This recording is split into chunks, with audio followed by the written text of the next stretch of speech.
moyeu arrière.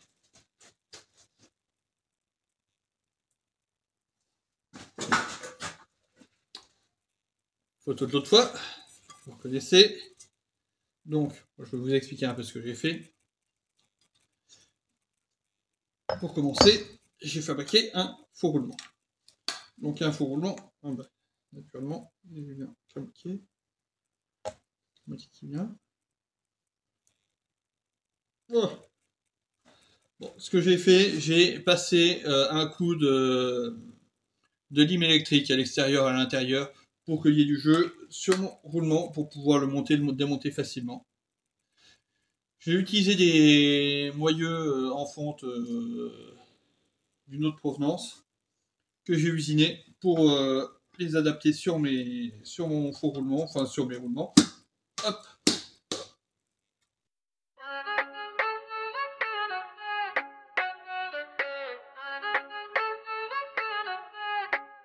Deux roues motrices, c'est non, c'est juste pour les moutons. APDS, développement, a une idée pour la prise de mouvement.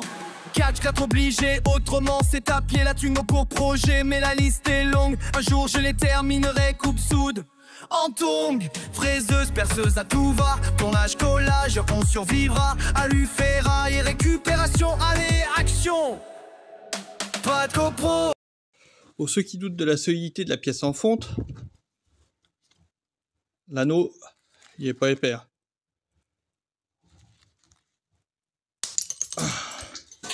Avant de le casser, il faut sacrément forcer.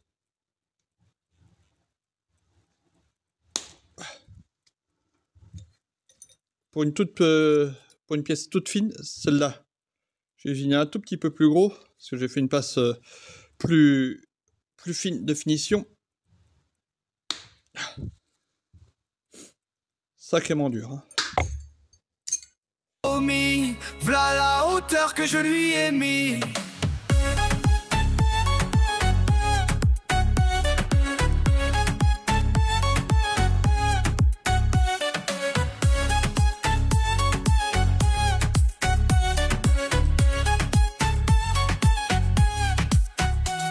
Des pneus, des plaques et tu attaques. De la boue, du sable, rien de stable et c'est le pépin. Tu finis dans le ravin ou dans l'ornière et les copains te tirent.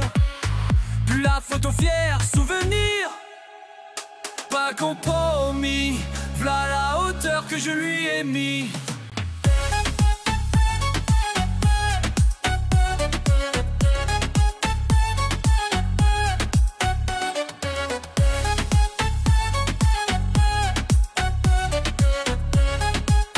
Ça, voilà. J'ai utilisé des disques de R25. Je vais vous montrer les pièces une par une. Bien sûr, ça va être plus simple.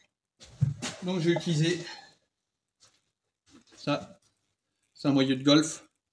Modifié ici pour que mon cardan... Donc là, ici, j'ai fait un épaulement, vous le voyez en vidéo.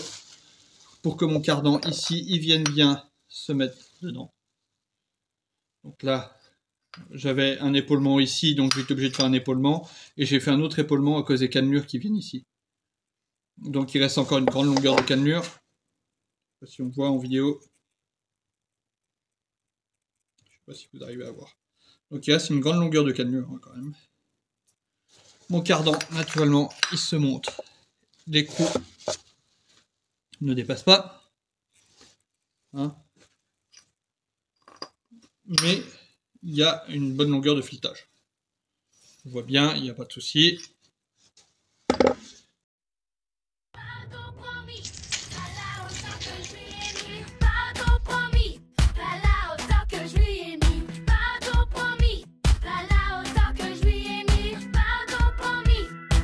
Deux roues motrices et non, c'est juste pour les moutons. APDS, développement, à unité pour la prise de mouvement. 4 axes. Obligé, on recommence à pied. La Twingo projet, la liste est longue. Coupe sous dans tout dans ton. Fraiseuse, perceuse, à tout va. Tournage, collage, on surhommera. Alu, ferraille, récupération, allez, action. Pas compromis, t'as la hauteur que je lui ai mis. Pas compromis, t'as la hauteur que je lui ai mis. Pas compromis, t'as la hauteur que je lui ai mis. Pas compromis. le moyeu, c'était un moyeu en fonte extrêmement lourd que j'ai réusiné. Donc bah, le roulement il se met très bien dedans, hein, c'est usiné pour. Le roulement il se monte dedans. Enfin bah là du coup il est réusiné naturellement mon roulement, donc c'est plus facile à rentrer. Hop, mon roulement rentre bien dedans. Là il manque l'autre partie de la bague, donc bon. Moi je lui ai donné un peu de jeu au roulement. Hein. Oh. Donc j'ai pris des roulements de merde, hein, naturellement, enfin des roulements en bas de gamme. Pour le faire, le moyeu, bah, c'est voilà, c'est usiné. Le disque, bon bah, il est 100% d'origine. J'aurais les 2 perçages à faire pour mettre les vis, mais bon, ça c'est un petit passage sur la perceuse à colonne, il n'y en a pas pour longtemps. Donc c'est du 4 par 100, bien sûr. C'est donc un moyeu de golf réusiné. Du coup. Et les cardans, bah les gars, hein, bon celui-là c'est un cardan d'occasion, bien sûr, parce que j'avais pas acheté un cardan neuf hein, pour faire des essais. Donc ça c'est un cardan de chevaux. Vous pouvez remarquer les cannelures. Donc il est coulissant. Autre chose, pourquoi j'ai choisi les cardans de chevaux coulissants? Un train arrière de X4 en gros, c'est fait comme ça. Et ici il y a les cils en bloc. Ici et ici. Voilà, comme ça. Hop. Et le bras, lui, il est un peu triangulaire comme ça. Avec le moyeu ici. La configuration ici, c'est fait pour que la longueur du cardan ne varie pas. Donc elle est constante, la longueur du cardan. Ça, c'est une constante. Donc là, ici, il y a le pont, hein, bien sûr. Et là, tu as le moyeu de roue. Donc, du coup, la longueur constante. Donc, l'angle fait que les roues, elles s'écartent quand ça remonte. Cette configuration, c'est très chiant à faire. Pour avoir un truc avec un cardan qui a vraiment une longueur stable. Je préfère avoir une configuration comme celle-ci, avec ici mes cils en bloc. Dans le même alignement. Et puis un triangle simple. Hop. Et ici mon moyeu. Donc je préfère avoir cette configuration. Donc les 2 axes vraiment dans le même alignement. C'est beaucoup plus simple à concevoir. Donc ça, mes moyeux, j'ai les cils en bloc que je vais vous montrer, je vais les chercher. Voilà, ça c'est des cils en bloc de triangle de R25 aussi. Et du coup j'ai fait des bagues en tube que j'ai usiné à l'intérieur pour le montage. Voilà, ça c'est la partie moyeu du coup. Et un peu de cils en bloc. Bon, pour les freins, naturellement on part sur les freins du RX4. Faut que je diminue l'épaisseur des disques parce que là ils sont trop épais, c'est trop lourd de toute manière, ils sont un peu épais. C'est des 12 mm, je vais les mettre à 10, comme les disques du RX4 sont hein, à la base. Comme ça sera plus facile à passer. Voilà. Naturellement, ça passe tout juste, hein. On voit par rapport à mon moyeu. L'emplacement pour les plaquettes, on est tout juste, il y a juste la marge, on est très bien. Ça va coller au poil. Donc, c'est bon. Le cardan, ça passe tout juste. Hein, vous avez vu la vidéo juste avant. Voilà. L'ensemble. Ça passe au poil de cul. Et ça passe. Ça évite à la merde de rentrer. Ça fait un par caillou. Si vous voyez. C'est juste. Mais du coup, les cailloux pourront pas rentrer. On voit l'espace est vraiment microscopique. Hein. Ça permet vraiment de limiter tout ce qui est cailloux contre le joint.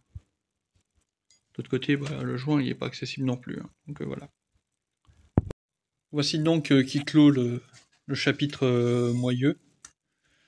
J'aurai encore des trucs à dire dessus, hein, bien sûr, mais pour l'instant, on en est là. Ça date d'il y a 8 mois, un truc comme ça. C'était cet été que j'ai fait. Donc les vidéos sont peut-être pas toujours dans le bon ordre.